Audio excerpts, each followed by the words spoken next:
Terungkap PSSI sedang proses naturalisasi dua pemain keturunan untuk timnas U20 Indonesia, bukan Mauresmo Hinoke. Bobol gawang Persija, ini respons Dimas Derajat usai dipuji pelatih striker timnas Indonesia Yeom Ki-hun. Jurgen Klinsmann puji karakter Korea yang dibawa Shin Tae-yong untuk timnas Indonesia. Misteri hilangnya Wilber Jardim di timnas U20 Indonesia beda dengan Elkan Bagot, Indra Syafri, saya kurang tahu kenapa. Pada Oktober kelar, Menpora bicara soal proses naturalisasi Mas Hilgers dan Eliano Regenders. Halo football lovers, salam sehat sejahtera. Jangan lupa untuk subscribe channel kami ya, dan juga nyalakan notifikasinya agar dapat berita terbaru seputar timnas Indonesia. Terima kasih.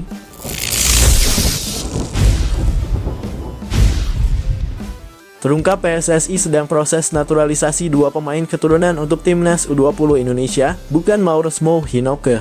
Timnas U20 Indonesia terus bersiap untuk kualifikasi Piala Asia U20 2025. Pada Minggu 22 September 2024, PSSI telah merilis 23 nama untuk skuad final timnas U20 Indonesia yang akan berlaga di kualifikasi Piala Asia U20 2025. Sebagian besar skuad adalah pemain-pemain yang mengantarkan timnas U19 Indonesia juara ASEAN Cup U19 2024. Termasuk Jens Raven yang menjadi salah satu pemain yang sudah dinaturalisasi untuk timnas U20 Indonesia. Pelatih timnas U20 Indonesia Indra Syafri mengatakan PSSI sedang memproses dua pemain keturunan tambahan, yakni Tim Gapens dan Dion Marks. Pemain abroad sudah tidak ada yang menyusul kecuali Wilber, kata Indra Syafri saat menjelaskan soal situasi Wilber Jardim. Tidak ada lagi kan Tim Gapens dan Dion Marks lagi proses. Wilber kita sudah kirim surat, klub sudah oke, tiket sudah kirim, tambahnya. Hal ini juga senada dengan yang pernah dikatakan manajer timnas U20 Indonesia Ahmad Zaki Iskandar. Saat ini Tim dan Dion dikabarkan tengah melengkapi dokumen untuk proses naturalisasi. Tim Gapens bermain untuk FC Emmen di Eerste Divisie, Dion Marks bermain untuk NEC Nijmegen U21. Sudah dari beberapa bulan yang lalu kami sudah ajukan untuk proses naturalisasi, kata Zaki. Tapi ini juga akan kembali kepada calon pemain naturalisasi tersebut. Apakah mereka mau menyempurnakan berkas-berkas persyaratannya atau tidak, tambahnya. Sementara itu, Zaki juga menyebutkan tidak ada perkembangan signifikan untuk proses naturalisasi Mauresmo Hinoke. Mauresmo Hinoke tidak memenuhi syarat naturalisasi jalur keturunan karena darah Indonesia. Mauresmo berasal dari generasi keempat buyut. Hal ini tidak sesuai dengan regulasi FIFA yang mengizinkan maksimal memiliki keturunan dari generasi ketiga kakek nenek cucu. Mauresmo kemungkinan kecil dia bisa masuk ke jalur naturalisasi yang sekarang, ucap Zaki. Dia bisa masuk ke timnas Indonesia dengan jalur naturalisasi seperti Christian Gonzalez. Artinya dia tidak keluar dari Indonesia selama 5 tahun. Kalau dia mau, dia harus melalui proses itu. Tapi kan itu makan waktu, tambahnya.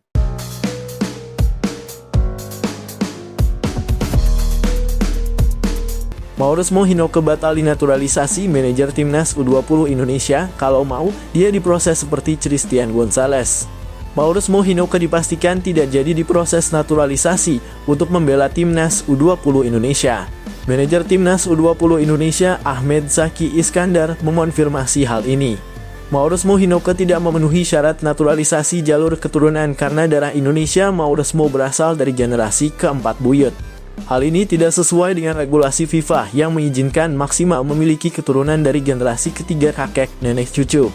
Mauresmo kemungkinan kecil dia bisa masuk ke jalur naturalisasi yang sekarang, ucap Zaki. Sinyal Mauresmo Hinoke tidak memenuhi syarat dinaturalisasi sudah tercium saat sang pemain mengunfollow PSSI dan Timnas Indonesia di Instagram. Kemudian pelatih Timnas U20 Indonesia, Indra Syafri, juga sempat mengatakan ada satu pemain yang terhambat proses naturalisasinya. Pemain yang dimaksud mengerucut ke Mauresmo Hinoke.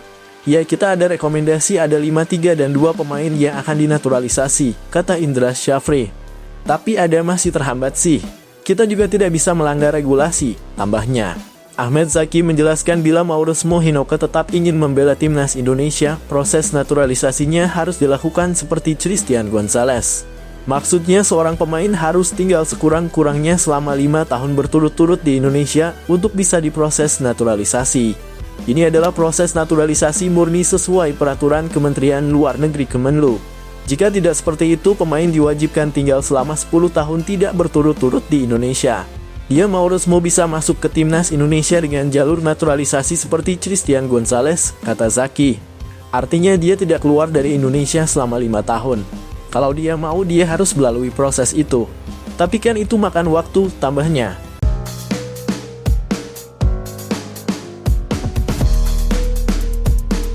Bobol gawang Persija, ini respons Dimas Derajat usai dipuji pelatih striker timnas Indonesia Yeom Ki-hun. Persib Bandung berhasil mengalahkan Persija Jakarta dalam laga pekan ke-6 Liga 1 2024/2025. Laga yang berlangsung di Stadion Sijalak Harupat, Kabupaten Sorong, Bandung, Senin 23 September 2024 itu berakhir dengan skor 2-0 untuk kemenangan Persib. Maung Bandung berhasil mencetak gol melalui Dimas Derajat pada menit ke-38 dan Rian Kurnia 83. Gol yang sukses dicetak oleh Dimas Derajat ini ternyata menjadi sorotan. Bahkan gol tersebut berhasil menarik pelatih khusus striker timnas Indonesia Yeom Ki-hun. Pelatih asal Korea Selatan tersebut menyoroti gol yang dicetak oleh Dimas Derajat. Yeom Ki-hun tak segan memuji penampilan penyerang berusia 27 tahun tersebut. Menurutnya, gol yang dicetak oleh Dimas Derajat tersebut bagus. Ia menyebut gol yang dicetak oleh penyerang Persib itu bersarang ke gawang Persija dengan sempurna. Pujian ini dilontarkan kepada Dimas Derajat dalam unggahan terbarunya di Instagram yang menunjukkan selebrasi bersama para pemain Persib usai mencetak gol ke gawang rival tim yakni Persija. Bola kedua yang diikuti dengan tembakan hebat itu sempurna, komentar Yeom Ki-hun dalam unggahan Instagram Dimas Derajat. Penampilan mantan pemain Persikabo 1973 itu memang menarik perhatian banyak pihak. Tak sedikit pujian yang dilontarkan untuk gol yang dicetaknya ke gawang Persija. Setelah mendapat pujian dari pelatih striker timnas Indonesia, Dimas Derajat pun merespons pujian tersebut. Dimas mengaku bahwa hal itu seperti yang dilatih oleh Yeom Ki-hun. Hal ini karena Yeom Ki-hun memang diboyong oleh Shin Tae-yong untuk bisa mempertajam lini depan timnas Indonesia. Ia diharapkan bisa mencetak predator untuk skuad Garuda. Untuk itu dalam latihan bersama timnas Indonesia beberapa waktu lalu, Yeom Ki-hun pun melatih Dimas Derajat, Hop Kicaraka hingga Ramadan Sananta. @Ki-hun_Yeom_26 seperti yang Anda latih bukan? Respons Dimas Derajat di komentar pelatih khusus striker timnas Indonesia tersebut. Dimas Derajat akhir-akhir ini memang tampil cukup mengejutkan bersama Persib Bandung. Pemain asal Gresik, Jawa Timur tersebut tercatat mencetak 2 gol dalam 6 laga yang telah dilakoninya bersama Persib di Liga 1. Ia memang baru bergabung dengan Persib musim ini, tetapi Dimas mampu menunjukkan penampilan bagus. Walaupun di kualifikasi Piala Dunia 2026 zona Asia pada September lalu, Dimas tak bisa bermain. Ia tak masuk skuad dalam laga antara timnas Indonesia melawan Arab Saudi dan Australia. Dimas Derajat berada di tribun dan tak diturunkan karena ia dikabarkan mengalami sedikit cedera sehingga ia tak bisa main. Ia memang tak masuk dalam skuad pertandingan tersebut, tetapi Dimas sudah merasakan langsung dilatih Yeom Ki-hun.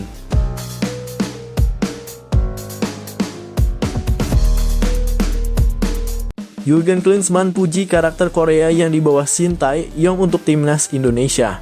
THI seperti yang diketahui, Jurgen Klinsmann sempat melatih tim berjuluk Kesatria Taguk pada 2023-2024. Pria asal Jerman tersebut sudah paham dengan karakter dan ciri khas warga Korea Selatan.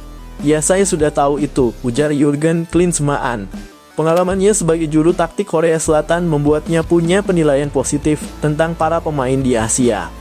Menurutnya, para pemain Korea Selatan punya karakter pekerja keras, disiplin, dan pantang menyerah. Dirinya juga memuji semangat juang masyarakat Korea Selatan. Karena itu dia sangat menikmati kebersamaannya kala menjadi juru taktik Korea Selatan. Yaitu adalah karakter yang sangat positif dari orang Korea Selatan, ujar pria yang pernah membawa Jerman Barat sebagai juara Piala Dunia 1990 saat aktif sebagai pemain. Mereka bekerja sangat keras, sangat disiplin, dan mereka tidak pernah menyerah. Mereka selalu terus berjuang dan berjuang. Saya melalui banyak hal menyenangkan dan sangat menikmati periode bersama Korea Selatan lalu mengakhirinya di Piala Asia, ujarnya. Jurgen Klinsmann juga menyinggung efek tersebut untuk timnas Indonesia. Seperti yang diketahui, timnas Indonesia juga dilatih oleh Shin Tae-yong yang berasal dari Korea Selatan. Shin Tae-yong sudah jadi juru taktik timnas Indonesia sejak 2019. Shin Tae-yong menanamkan disiplin ketat kepada para pemainnya sejak awal masa kepelatihannya bersama timnas Indonesia. Ia tidak memperbolehkan para pemain untuk terlalu lama mengobrol saat menali sepatu sehingga terlambat datang ke lapangan. Jurgen Klinsmann sebenarnya berhasil membawa Korea Selatan ke babak semifinal Piala Asia 2023. Namun di turnamen yang sama, Shin Tae-yong sukses menciptakan sejarahnya sendiri dengan membawa timnas Indonesia lolos untuk pertama kalinya ke babak 16 besar. Timnas Indonesia memulai kiprah di Piala Asia 2023 dengan kekalahan 1-3 dari Irak. Skuad Garuda lantas bangkit dan menang pada laga kedua versus Vietnam 1-0. Pada laga ketiga, anak asuh Shin Tae-yong mampu mempertahankan tren bikin gol dengan menjebol gawang Jepang, kendati pada akhirnya harus menelan kekalahan 1-3. Timnas Indonesia pun bisa melaju ke fase gugur Piala Asia 2023 via jalur peringkat 3 terbaik. Jurgen Klinsmann memuji timnas Indonesia yang mendapat efek positif dari kehadiran seorang pelatih dari Korea Selatan. Pria yang pernah berseragam Inter Milan itu berharap timnas Indonesia bisa meraih prestasi terbaik bersama Shin Tae-yong. Saya pikir sekarang semuanya bisa berjalan baik untuk Indonesia dengan pelatih dari Korea Selatan, ujar pria yang pernah membawa Inter Milan menjadi juara UEFA Cup musim 1990-1991.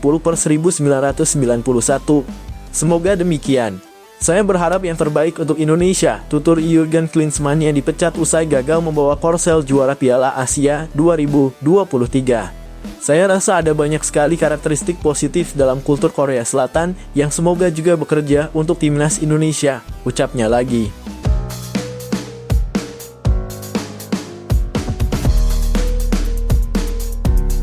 Misteri hilangnya Wilber Jardim di timnas U20 Indonesia beda dengan Elkan Bagot, Indra Syafri. Saya kurang tahu kenapa. Padahal, Wilber Jardim awalnya masuk ke dalam skuad timnas U20 Indonesia untuk kualifikasi Piala Asia U20 2025. Indra Syafri mengatakan bahwa ia sudah menunggu Wilber Jardim untuk datang ke Indonesia. Bahkan, Indra Syafri mengungkapkan bahwa PSSI sudah membelikan tiket pesawat dari Brasil ke Indonesia.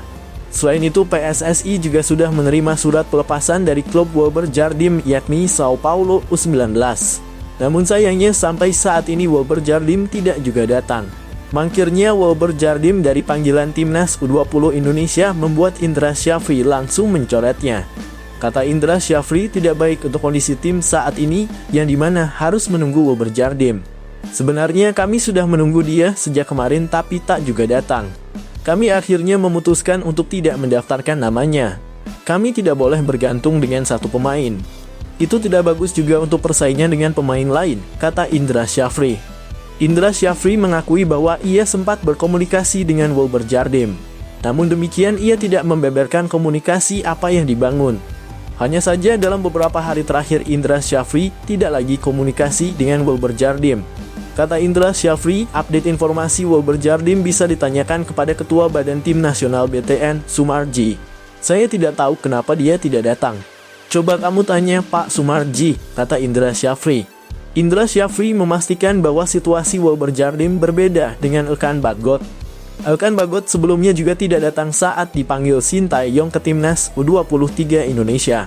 Kala itu Shin Tae-yong membutuhkan Elkan Bagot untuk menambah kuat timnas U23 Indonesia melawan Guinea pada laga play-off Olimpiade Paris 2024 Mei lalu. Sudah ditunggu-tunggu, Elkan Bagot tak kunjung datang.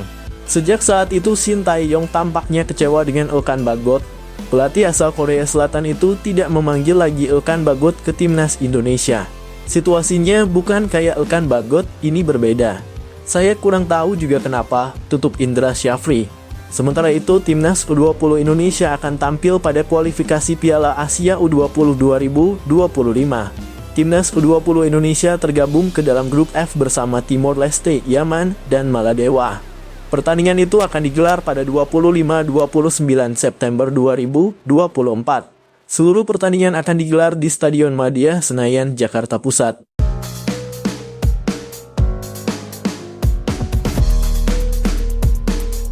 Pelatih Maladewa akui lawan timnas U20 Indonesia jadi tantangan berat di kualifikasi Piala Asia U20 2025. Maladewa akan menghadapi Timnas U20 Indonesia dalam laga perdana Grup F kualifikasi Piala Asia U20 2025 di Stadion Madia, Senayan, Jakarta, Rabu 25 September 2024. Dalam pertandingan ini, Timnas U20 Indonesia memang lebih diunggulkan. Hal ini karena Maladewa saat ini menempati posisi ke-163 ranking FIFA, sedangkan Indonesia berada di posisi ke-129. Selain itu, tim asuhan Indra Syafri sebenarnya punya modal bagus.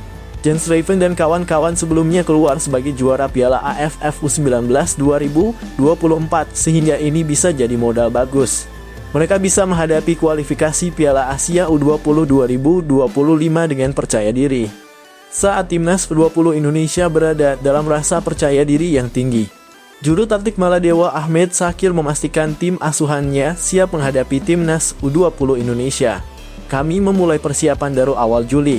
Kami juga mengikuti beberapa turnamen sebagai persiapan di AFF U20. Dan kami selesai kompetisi pada 28 Agustus bulan lalu, ujar Ahmed Shakir kepada awak media. Di Stadion Madia, Senayan, Jakarta, Selasa 24 September 2024. Walaupun Ahmed Shakir mengakui melawan Timnas U20 Indonesia tak akan jadi pertandingan yang mudah. Apalagi ia juga harus mengganti beberapa pemain yang sebelumnya ikut tampil di SAFF U20. Pergantian pemain ini harus dilakukan oleh Ahmed Shakir karena mereka pemain muda ini masih harus sekolah, sehingga tak bisa membela tim melawan Indonesia.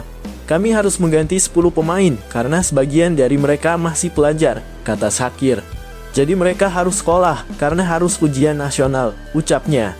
Saya terpaksa mengganti beberapa pemain saya.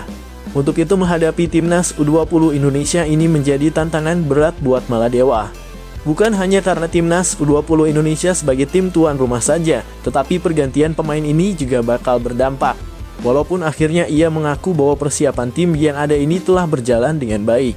Untuk itu meski mengaku ini tantangan berat buatnya, akan tetapi ia tetap senang jelang lawan skuad Garuda Nusantara nanti.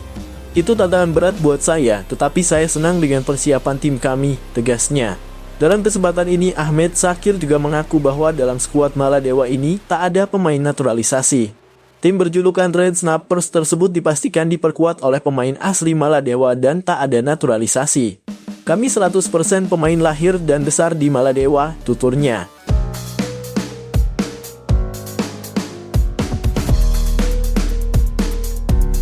Kualifikasi Piala Asia U20 2025 alasan Indra Syafri coret Arkan Kakak dari Timnas U20 Indonesia. Mantan pelatih Bali United itu membeberkan alasannya. Kata Indra Syafri, ia mencoret Arkan Kakak karena sesuai kebutuhan tim. Indra Syafri mengatakan semula ada 4 pemain di lini depan Timnas U20 Indonesia, termasuk Arkan Kakak. Selain Arkan Kakak, ada Jens Raven, Emre Gil, dan Ousmane Camara. Indra Syafri akhirnya memilih Jens Raven dan Emre Gil untuk mengisi lini depan Timnas U20 Indonesia. Sementara Ousmane Camara dan Arkan Kakak harus dicoret. Mantan pelatih Bali United itu mengatakan bahwa pencoretan Arkan Kakak tersebut karena faktor usia. Arkan Kakak masih berusia 17 tahun dan kelahiran 2007. Hal yang sama juga dirasakan oleh Ousmane Camara, pemain keturunan Indonesia dan Guinea itu. Ini berbeda dengan Jens Raven dan Emre Gil. Kedua pemain itu kini berusia 19 tahun karena kelahiran 2005. Indra Syafri ingin memberikan kesempatan kepada Jens Raven dan Emre Gil karena usianya lebih tua ketimbang Arkan Kakak dan Ousmane Camara. Itu yang menjadi penyebab utama Indra Syafri mencoret Arkan Kakak. Kenapa Arkan Kakak tidak dipanggil? Jadi gini. Kami ada 4 penyerang yakni Jens Raven, Emre Gil, Ousmane Camara, dan Arkan Kakak. Saya diskusi dengan tim analisis dan mengumpulkan semua data. Akhirnya kami putuskan untuk memberikan kesempatan kepada pemain kelahiran 2005. Karena kalau pemain kelahiran 2007 dia masih bisa bermain di level U19 lainnya, ucap Indra Syafri kepada awak media. Sementara itu, Timnas U20 Indonesia akan tampil pada kualifikasi Piala Asia U20 2025. Timnas U20 Indonesia tergabung ke dalam grup F bersama Timor Leste, Yaman, dan Maladewa. Baca juga kualifikasi Piala Asia U20 2025. Indra Syafri tidak mau remehkan lawan-lawan Timnas U20 Indonesia. Pertandingan itu akan digelar pada 25-29 September 2024. Seluruh pertandingan akan digelar di Stadion Madia, Senayan, Jakarta Pusat.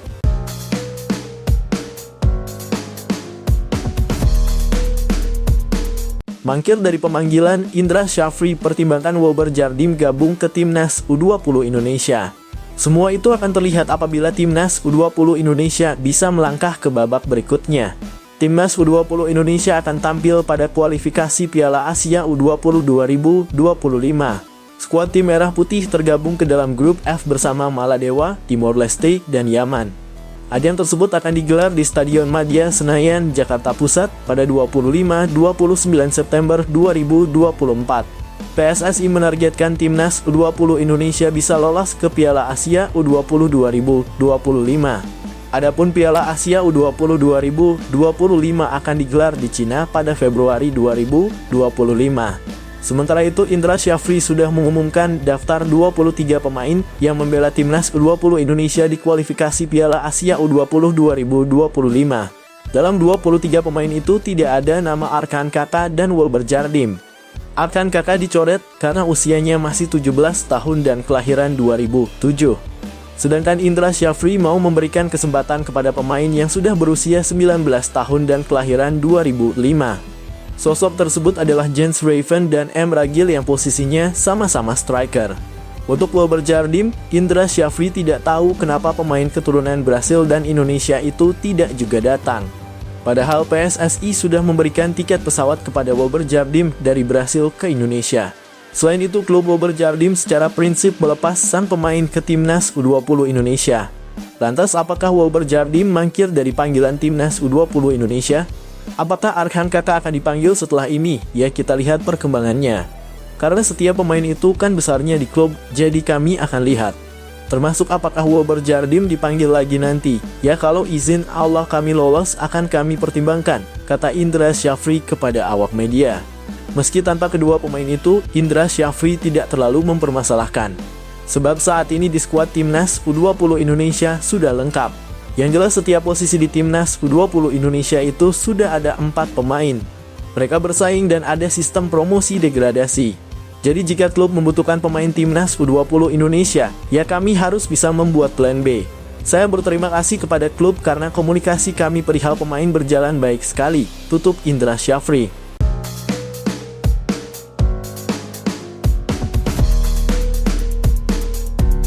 Pada Oktober kelar, Menpora bicara soal proses naturalisasi Mas Hilgers dan Eliano Reijnders. Seperti diketahui, proses naturalisasi Mas Hilgers dan Eliano Reijnders telah dilakukan beberapa waktu lalu. Untuk proses naturalisasi dua pemain keturunan Indonesia Belanda ini telah mendapat persetujuan dari DPR RI. Ini dipastikan setelah mereka menyetujui proses naturalisasi kedua pemain tersebut dalam paripurna DPR RI pada Kamis 19 September 2024 lalu. Mas Hilgers yang saat ini membela klub Belanda FC Twente dan Eliano Reijnders yang bermain untuk PEC Zwolle tersebut telah disetujui permohonan naturalisasinya. Dengan begitu, proses naturalisasi Mas Hilgers dan Eliano Reijnders tersebut berlanjut ke Kementerian Sekretariat Negara Mensesnek. Setelah mendapatkan surat keputusan Presiden Kepres nantinya, kedua pemain tersebut tinggal lanjut menjalani sumpah jadi warga negara Indonesia WNI. Apabila sudah menjalani sumpah, tentu saja keduanya bisa membela Timnas Indonesia. Walaupun sebelum membela tim Merah Putih harus ada perpindahan federasi dari KNVB Belanda ke Indonesia PSSI. Menpora Dito Aryo Tejo mengatakan bahwa ia percaya diri proses naturalisasi Eliano dan Mas ini segera selesai. Ia bahkan cukup percaya diri mereka bakal segera menjalani sumpah menjadi WNI nantinya. Kan sudah paripurna, harusnya tidak lama lagi disumpah, ujar Dito Aryo Tejo kepada awak media di Media Center Kemenpora, Selasa 24 September 2024. Ia juga percaya dalam sisa waktu yang ada ini, Mas dan Eliano bakal bisa menambah kekuatan Timnas Indonesia yang bakal menghadapi lanjutan kualifikasi Piala Dunia 2026 zona Asia. Tim asuhan Shin Tae-yong itu akan menghadapi Bahrain dan Cina. Skuad Garuda akan bertandang ke markas Bahrain National Stadium, Riffa, pada 10 Oktober 2024.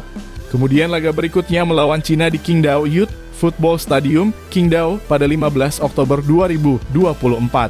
Jelang menghadapi dua laga ini, Dito Aryo Tejo optimistis bisa selesai proses naturalisasi Mas dan Eliano. Oktober kekejarlah. Insya Allah, katanya. Adanya Mas Hilgers dan Liano ini dipastikan bisa menambah kekuatan timnas Indonesia. Hal ini karena kedua pemain tersebut diketahui memiliki banyak pengalaman. Liano Reijnders dipastikan menjadi salah satu pemain andalan PA Chase Waller. Begitu juga Mas Hilgers yang kualitasnya tak perlu diragukan lagi. Ia bahkan menjadi salah satu pemain andalan FC Twente di Eredivisie. Untuk itu kehadiran mereka bisa menambah kekuatan skuad Garuda. Apalagi saat ini skuad Garuda masih menjadi salah satu tim yang tak terkalahkan. Pasalnya dalam 2 laga sebelumnya timnas Indonesia menahan imbang Arab Saudi 1-1 dan Australia 0-0.